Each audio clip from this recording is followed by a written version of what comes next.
Pada bagian kedua dari aspek sumber daya insani atau organizational plan dalam perencanaan bisnis, saya akan membahas berkaitan dengan pendekatan perencanaan sumber daya insani dari pendekatan ilmiah dan non-ilmiah.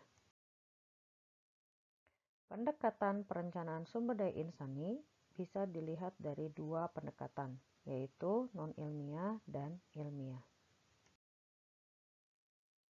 Yang dimaksud dengan pendekatan dengan cara non-ilmiah adalah perencanaan sumber daya insani hanya berdasarkan atas pengalaman, imajinasi, perkiraan dari perencanaannya saja.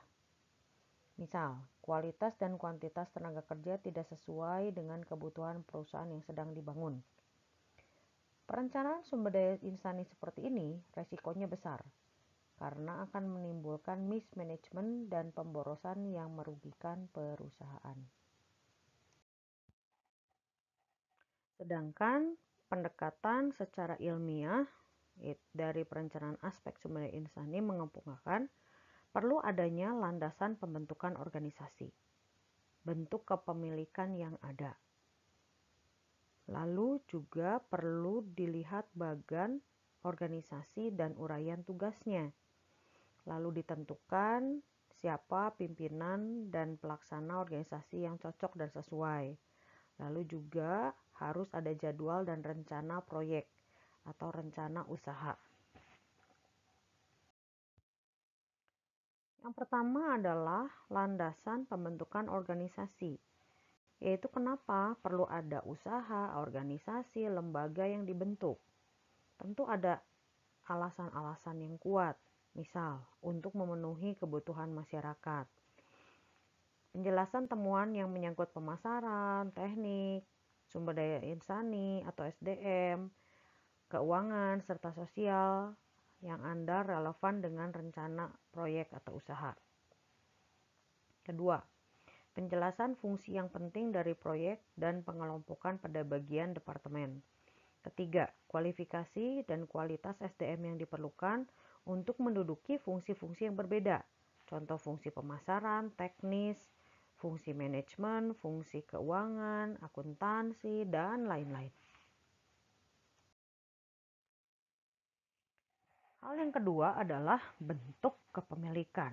Tentukan bentuk kepemilikan suatu organisasi, karena di sini menyangkut legalitas hukum perusahaan yang bersangkutan.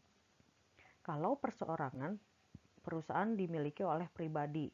Ini bentuk yang umum di Indonesia untuk skala kecil.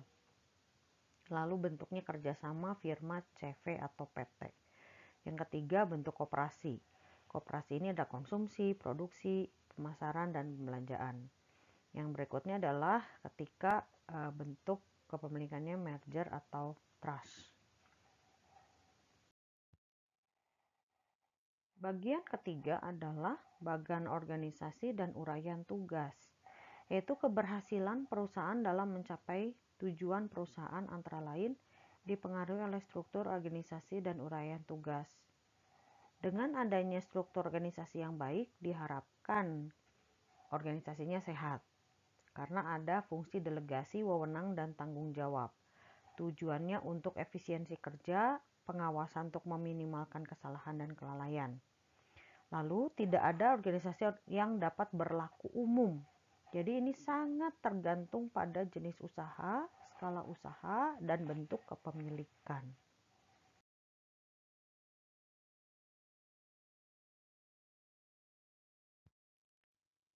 Ya, ini saya tampilkan contoh struktur organisasi perusahaan. Ya, ini lumayan lengkap ya.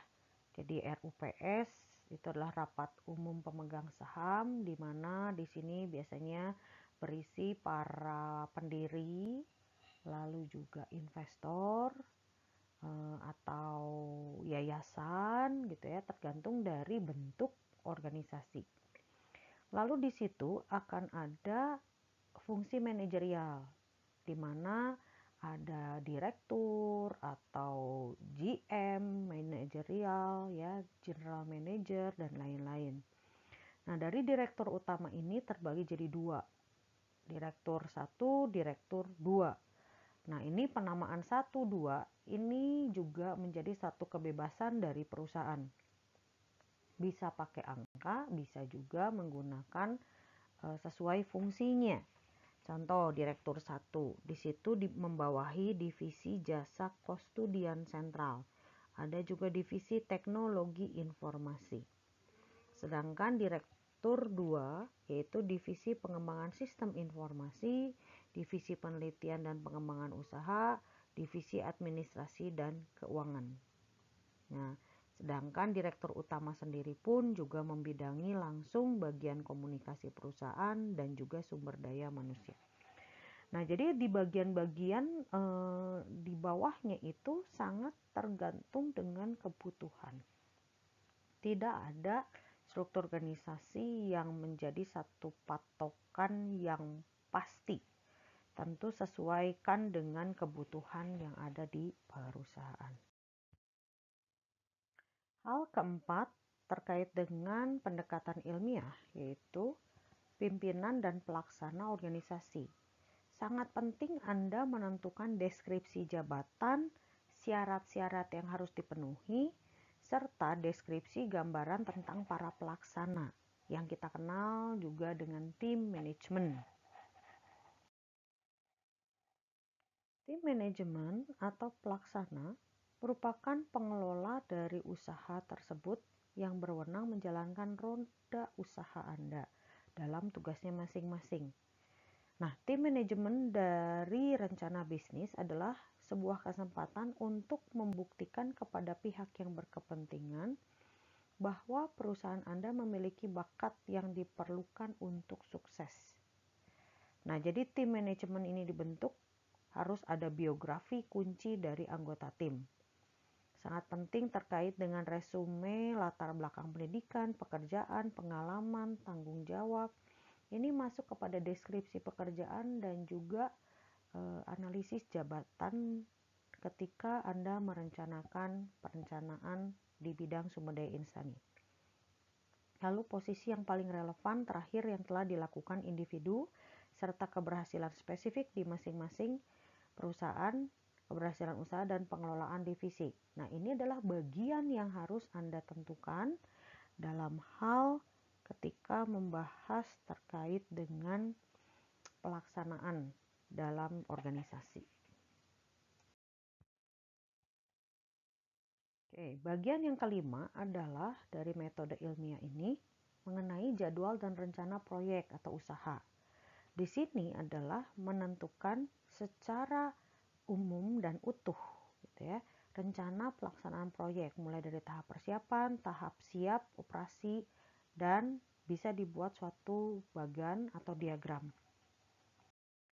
Ya, dalam slide ini contoh bagaimana Anda menentukan jadwal proyek atau usaha. Mulai dari penyusun proposal, ya misalnya proposal bisnis plan, lalu bila ada kebutuhan mesin, pembangunan fisik, pemasangan mesin, operasi percobaan, artinya kalau kita mau running sesuatu hal, mau bisnis, baik jasa maupun juga produk barang. Termasuk juga operasi operasional. Nah, jadi artinya Anda bisa melihat timeline-nya seperti apa, mulainya kapan, dan bisa diukur. Demikian pembahasan terkait dengan metode pendekatan non-ilmiah maupun ilmiah dari perencanaan sumber daya insani dalam perencanaan bisnis.